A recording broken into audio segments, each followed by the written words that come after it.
बिस्मिल्लाहिर्रहमानिर्रहीम। अस्सलाम वालेकुम स्टूडेंट्स। जमात हफ्तम के उर्दू लेक्चर नंबर 51 में आप सबको खुश आमदीद। आज हम अपने लेक्चर का आगाज़ करेंगे, उसमें हम नज़म पढ़ेंगे।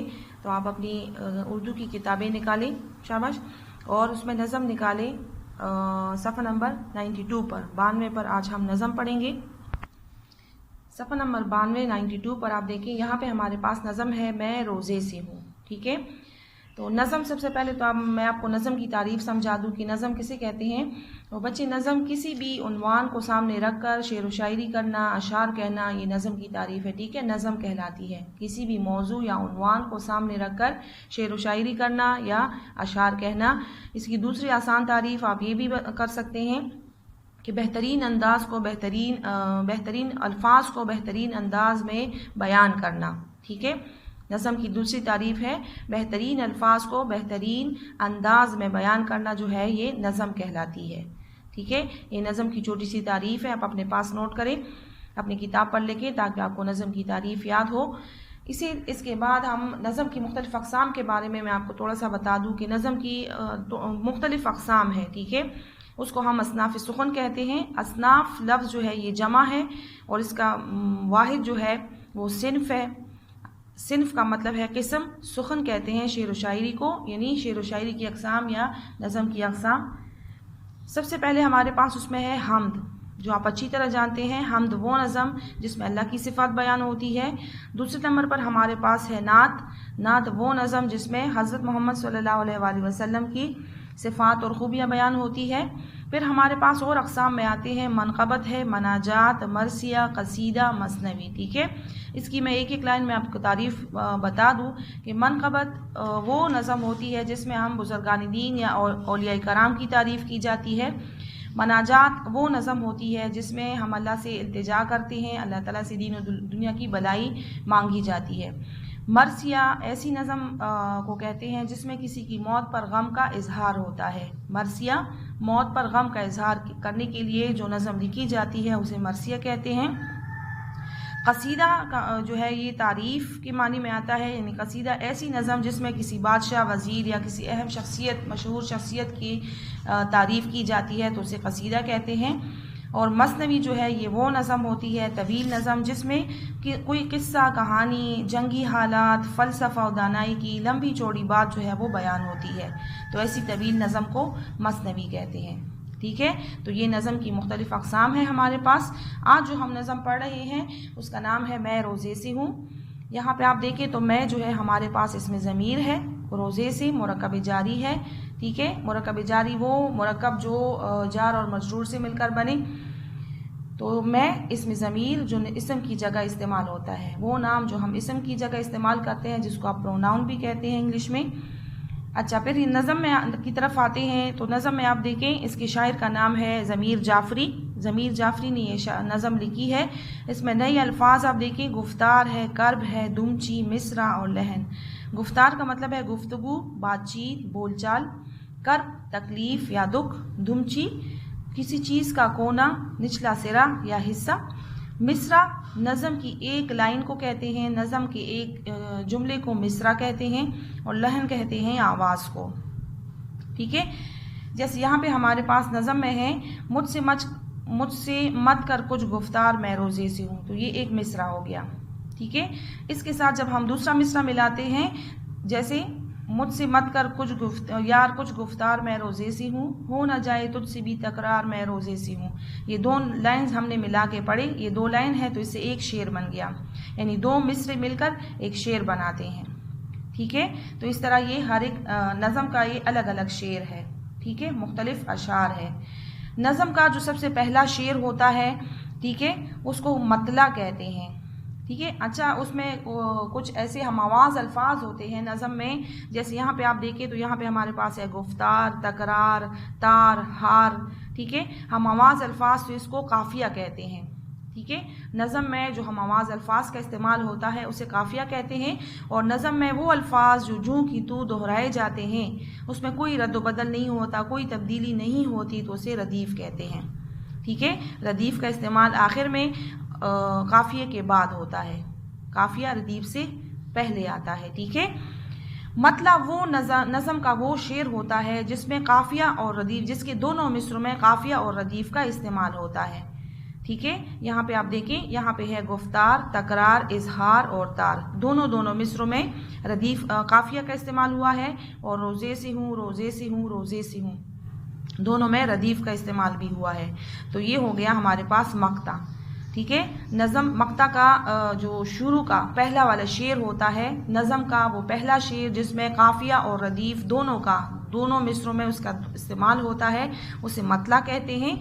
और मक्ता जो है नज़म का वो आखिरी शेर होता है, ठीक है, जिसमें आम तौर पे शायर जो है अपना तखल्लुस बयान करता है, आम तौर पे। ठीक है, ज़रूरी नहीं कि हर मक्ता में शायर अपना तखल्लुस बयान करे, लेकिन नज़म का आखिरी शेर जो है वो मक्ता कहलाता है, और उसमें आम तौर पे शायर अपना तखल्लुस, उसका जो छोटा सा नाम होता है, अपने कलाम में इस्तेमाल करता है अपनी पहचान के लिए, तो वो नाम उसमें इस्तेमाल करता है। ठीक है, नज़म के जो अंदरूनी अशार होते हैं मक्ता और मतला के दरमियान, ठीक है, मतला और मक्ता यानी पहले शेर और आखिरी शेर के दरमियान जो अशार है तो वो अबियात कहलाते हैं, या शक्मी अशार उनको कहा जाता है। ठीक है, अच्छा, अब नज़म की पढ़ाई का आगाज़ करते हैं। पहले मैं आपको अल्फाज मानी, मुश्किल अल्फाज मानी और उसकी पढ़ाई करवाती हूँ, फिर आप एक एक शेर की मैं आपको अपने अल्फाज में तशरीह बताती हूँ। ठीक है, आसान नसर। मुझसे मत कर यार कुछ गुफ्तार, मैं रोज़े से हूँ। यार का मतलब है दोस्त, गुफ्तार मैंने शुरू में बताया गुफ्तगू, बातचीत, बोलचाल। हो न जाए तुझसे भी तकरार, तकरार का मतलब है झगड़ा, जुबानी बहस, मैं रोज़े से हूँ। हर किसी से कर्ब का इजहार, कर्ब कहते हैं तकलीफ को, इजहार बयान करना, जाहिर करना दूसरों के सामने, मैं रोज़े से हूँ। दो किसी अखबार को ये तार, मैं रोज़े से हूँ। तार का मतलब यहाँ पे टेलीग्राम या खबर, पैगाम, ठीक है, ख़त को भी कह सकते हैं आप। मेरा रोज़ा एक बड़ा एहसान है लोगों के सर, एहसान भलाई या नेकी। मुझको डालो मोतियों के हार, मोतिये के हार, मैं रोज़े से हूँ। मोतिया जो है ये एक किस्म का फूल है, सफ़ेद रंग का छोटा सा फूल होता है, जैसे चंबेली का फूल, ठीक है, चंबेली की किस्म का एक फूल है सफ़ेद रंग का। और हार, माला, जो मोतियों से हम मोतियाँ पिरो के धागे में उससे जो माला बनाते हैं उसे हार कहते हैं। ठीक है, मैंने हर फाइल की दुमची पर ये मिसरा लिख दिया, मिसरा जुमला। काम हो सकता नहीं सरकार, मैं रोज़े से हूँ। सरकार हुकूमत को कहते हैं, आका को कहते हैं। यहाँ दफ्तर में जो हमारा बड़ा होता है, जैसे इसको बॉस कहते हैं, तो वो भी यहाँ पे उसकी तरफ इशारा है। ए मेरी बीवी मेरे रास्ते से कुछ कतरा के चल। अच्छा, यहाँ पे देखें, यहाँ पे अल्फाज है मेरी, मेरी, मेरे, ठीक है। यहाँ पे दूसरे मिसरे में है होशियार, तो ये असल लफ्ज़ तो हमारे पास ये होशियार है, मेरी है या मेरे है, ठीक है, लेकिन इसको हम नज़मी अल्फाज कह सकते हैं। जो शायर जो है वो नज़म में खूबसूरती पैदा करने के लिए ऐसे अल्फाज का इस्तेमाल करता है, तो ये नज़मी अल्फाज है। ठीक है, ए मेरी बीवी मेरे रास्ते से कुछ कतरा के चल, कतरा के बच के, किनारा करके, ठीक है, साइड पे। ए मेरे बच्चों ज़रा होशियार, मैं रोज़े से हूँ। होशियार का मतलब है खबरदार, बेदार, चौकन्ना, ठीक है। दूसरे पेज पे आप देखें, इसके दो अशार यहाँ पे है। शाम को बहर ज़ियारत आ तो सकता हूँ मगर, ज़ियारत का मतलब है सलाम या किसी मुक़द्दस जगह या शख्स को देखना, ठीक है, किसी मुक़द्दस जगह या शख्स को देखना भी ज़ियारत का मतलब है, और दूसरा मतलब इसका है सलाम, ठीक है। नोट कर लें दोस्त रिश्तेदार, मैं रोज़े से हूँ। नोट करना, लिखना अपने पास, ठीक है। तो ये कहता है बलहने तर कोई ताज़ा गज़ल, बलहने तर, लहन जो है सुरीली आवाज़ को कहते हैं, तर का मतलब है नरम या गीला, ताज़ा जो है पुरलुत्फ वासे। मैं ये कहता हूँ कि बरखुरदार, बरखुरदार बेटा, ठीक है, बरखुरदार का मतलब है बेटा। मैं ये कहता हूँ कि बरखुरदार मैं रोज़े से हूँ। नीचे आप देखिए ज़मीर जाफरी शायर का नाम है। मुश्किल अल्फाज की मानी यकीनन आपने नोट किए होंगे। अब इसकी नस्ल की तरफ आते हैं। पहले शेर में शायर क्या कहते हैं? असल में इस मैं रोज़े से हूँ नज़म में शायर ने रोज़ादार की कैफियत बयान की है, ठीक है, कि बाज़ रोज़ादार जो है उनकी कैफियत रोज़े की हालत में उनकी क्या कैफियत होती है, उनको किन मुश्किलात का सामना करना पड़ता है, किन तकालीफ से गुज़रना पड़ता है, ठीक है, और वो किस तरह लोगों के सामने अपनी जो तकलीफ़ है उसका इजहार करते हैं, या जो हालांकि ये रोज़ा जो है ये दीनी फरीज़ा है, इसका हम अगर रोज़ा मुसलमान रखते हैं तो उनकी नीयत जो है सिर्फ़ अल्लाह और रसूल की खुशनुदी है, ठीक है, कि ये हम पे फ़र्ज़ है और हम अल्लाह और रसूल की खुशनुदी के लिए रोज़ा रखते हैं। लेकिन बाज़ जो लोग होते हैं तो वो उसकी नुमाइश करते हैं, रियाकारी करते हैं और बार बार हर तरह के काम से छुपने के लिए या बचने के लिए या अपनी सुस्ती और काहिली को छुपाने के लिए वो इस रोज़े का सहारा लेते हैं, ठीक है। तो आप आगे देखें, मुझसे मत कर यार कुछ गुफ्तार मैं रोज़े से हूँ। शायर कहते हैं कि रोज़ादार कहता है कि ए मेरे दोस्त, मुझसे ज़्यादा बोलचाल, ज़्यादा गुफ्तगू बातचीत मत करो, ठीक है, हो ना जाए तुझसे भी तकरार, ऐसा ना हो कि मैं आपके साथ लड़ पड़ूँ, उलझ पड़ूँ, कोई तकरार, कोई बहस, कोई झगड़ा ना बन जाए, ठीक है। क्यों? क्योंकि मैं रोज़े से हूँ, क्योंकि मेरा रोज़ा है, ठीक है। बाज़ लोग होते हैं ना रोज़े की हालत में बड़े गुस्सानाक मूड में होते हैं, ठीक है, कोई जो है उसके साथ बातचीत करने से डरता है और बड़ी ही खौफनाक जो सूरत उन्होंने इख्तियार की होती है। तो बाज़ रोज़ादार ऐसे होते हैं कि रोज़े की हालत में, तो शायर कहते हैं कि ये लोग इनकी कैफियत कैसी होती है कि अपने दोस्त से भी कहते हैं, अपने दोस्तों के साथ बैठते हैं तो कहते हैं कि मुझसे ज़्यादा गुफ्तगू, ज़्यादा बातचीत मत करो, ऐसा ना हो कि बातों बातों में हमें आपसे उलझ पड़ूँ, आपसे तकरार हो जाए, बहस हो जाए, झगड़ा हो जाए, क्योंकि मेरा रोज़ा है, ठीक है। हर किसी से कर्ब का इजहार मैं रोज़े से हूँ, दो किसी अखबार को ये तार मैं रोज़े से हूँ। अच्छा, शायर कहते हैं कि ऐसा रोज़ादार जो है वो हर किसी के सामने अपनी तकलीफ़ बयान करता है कि मेरा रोज़ा है और रोज़े की वजह से मैं बहुत तकलीफ़ में हूँ, कर्ब में हूँ, ठीक है ना, मुश्किल में हूँ, और इस वजह से उसकी ये कैफियत जो है, उसकी ये हालत, इसका हमें इश्तिहार देना चाहिए, अखबार को हमें ख़बर या पैगाम देना चाहिए, अखबार की तरफ एक टेलीग्राम भिजवाना चाहिए कि फ़लाना जो है वो रोज़े से है, इसलिए उसके साथ बातचीत ना करें, उसके साथ ज़्यादा गुफ्तगू या बोलचाल करने की ज़रूरत नहीं है। मेरा रोज़ा एक बड़ा एहसान है लोगों के सर। ऐसा शख्स जो होता है वो अपने रोज़े को, हालांकि रोज़ा जो है ये उसका मतलब उसका सवाब उसको मिलता है। अगर रोज़ादार की हालत जो है वो अल्लाह को मालूम है, ठीक है, कि सुबह सादिक से लेकर वो शाम तक, मगरिब की अजान तक वो भूखा प्यासा रहता है, तो अल्लाह ताला फरमाते हैं कि रोज़ा मेरे लिए है और इसका अजर मैं ही दूंगा, ठीक है, यानी उसका बहुत ज़्यादा अजर है। लेकिन बाज़ रोज़ादार ऐसे होते हैं कि वो इसे एक एहसान समझते हैं लोगों पर कि मैंने ये रोज़ा रखा है, ठीक है। तो कहता है कि ये रोज़ादार समझता है कि ये रोज़ा जो है मेरा एक बड़ा एहसान है, लोगों के साथ एक नेकी है, ठीक है, मुझको डालो मोतियों के हाथ, तो इस वजह से इस नेकी के बदले में, इस भलाई के बदले में, इस एहसान के बदले में मुझे इनाम और इकराम से नवाजें, ठीक है, यानी मेरे गले में हार डाले, मोतियों के हार डाले या माला पहनाए मुझे कि मैंने रोज़ा रखा है, ठीक है।